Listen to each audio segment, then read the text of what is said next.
Hello everyone, आज हम बात करेंगे मुल्तानी कोका कफ के बारे में। बदलते मौसम में ये हमें खांसी जुकाम से बचाता है और हमारी सेहत में काफ़ी फ़ायदा देता है।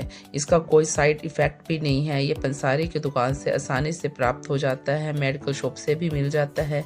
खाना खाने के बाद या खाना खाने से पहले किसी भी वक्त आप उसको 2 चम्मच ले सकते हैं गर्म पानी के साथ और खांसी से छुटकारा पा सकते हैं। नमस्कार जी।